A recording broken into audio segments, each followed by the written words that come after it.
प्रिय अभिभावक, सादर अभिवादन। संकल्प हमारा, विश्वास आपका, समर्पण पूरे विद्यालय परिवार का। नवीन सत्र 2026-27 के लिए एक बार पुनः आपने अपनी इस संस्था पर पूरी तरह से विश्वास जताया। इसके लिए मैं अपने संपूर्ण विद्यालय परिवार की ओर से आपका हृदय से आभार प्रकट करता हूँ। आप लोगों में जो हमारे पुराने अभिभावक हैं, लगभग सबके पास क्षेत्रीय विद्यालयों के जो प्रिंसिपल हों या टीचर्स हों या जो भी स्टाफ्स हों, उन्होंने लुभावनी बातों से आपको आकर्षित करने का प्रयास किया, लेकिन आप अपने उस विश्वास पर डिगे रहें जो हमारे संकल्प पर आधारित था। समय से आपने अपने बच्चों की पाठ्य पुस्तकें उपलब्ध करा दी।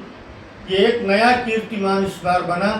इसके लिए भी मैं आपको हृदय से धन्यवाद देता हूँ कि 6 अप्रैल तक लगभग विद्यालय में 70% बच्चों ने अपनी कॉपी किताबें खरीद ली। आज की जो स्थिति है, आज जिस दिन मैं वीडियो जारी कर रहा हूँ 20 अप्रैल को, लगभग हम 99% तक इस पर पहुँच चुके हैं।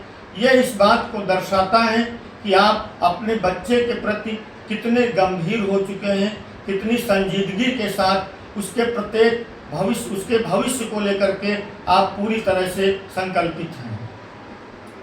महोदय, मैंने पेरेंट्स मीटिंग में आपसे एक बात बताई थी कि विद्यालय में जो भी नियम बनाए जाते हैं वो विद्यालय की साख को ऊंचा करने के लिए नहीं, विद्यालय की प्रतिष्ठा को बढ़ाने के लिए नहीं, बल्कि उसका सीधा संबंध आपके बच्चे के भविष्य से रहता है।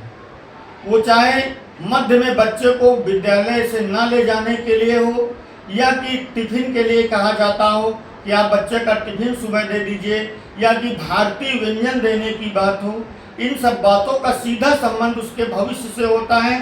उस पर अगर किसी भी प्रकार की आपको डाउट है तो इन तीनों बिंदुओं पर आप मुझसे प्रश्न कर सकते हैं, आप मुझसे बात कर सकते हैं। मैं आपको बताऊंगा कि 3 नियम क्यों बनाए जाते हैं, क्योंकि इन पर विस्तृत चर्चा वीडियो के माध्यम से भी नहीं हो सकती है।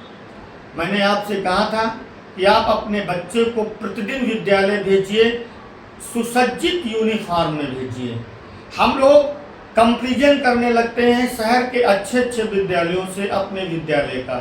तो जब आपका विद्यालय एक अच्छा विद्यालय बन चुका है तो आपसे भी विनम्रता पूर्वक अनुरोध है कि आप भी एक अच्छे अभिभावक बनिए।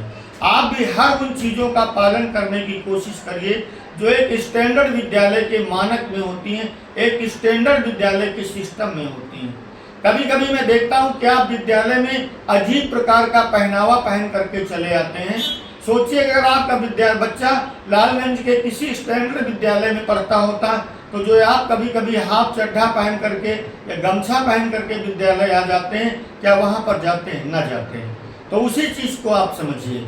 मैं पूरी तरह से संकल्पित हूँ, आपका बच्चा जिस क्लास में है उस क्लास के अनुरूप निश्चित रहेगा। बस केवल आपको 3 चीज़ों पर ध्यान देना है। बच्चे को प्रतिदिन विद्यालय भेजना है, सुसज्जित यूनिफॉर्म से भेजना है और समय से उसका शुल्क जमा करना है।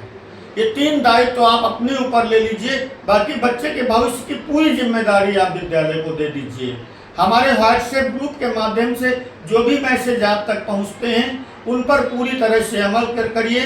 अब की बार क्लास 1 से लेकर के 5th तक हम घर में पढ़ने के लिए बच्चे को घर में कैसे पढ़ना है, कब कौन सा सब्जेक्ट पढ़ना है, कितने घंटे पढ़ना है, उसका भी चार्ट 2-3 दिन के अंदर आपके समक्ष दे रहे हैं, आपको उपलब्ध करा रहे हैं।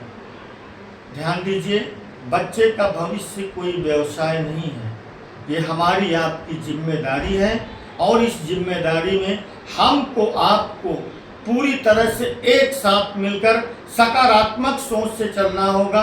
उसी आधार पर जैसे विश्वास साहब ने कहा था कि पूरी धरा जो साथ दे तो और बात है, पर तू जरा भी साथ दे तो और बात है। चलने को तो एक पैर से भी चल रहे हैं लोग, पर दूसरा भी साथ दे तो और बात है। बहुत बहुत धन्यवाद, बहुत बहुत आभार।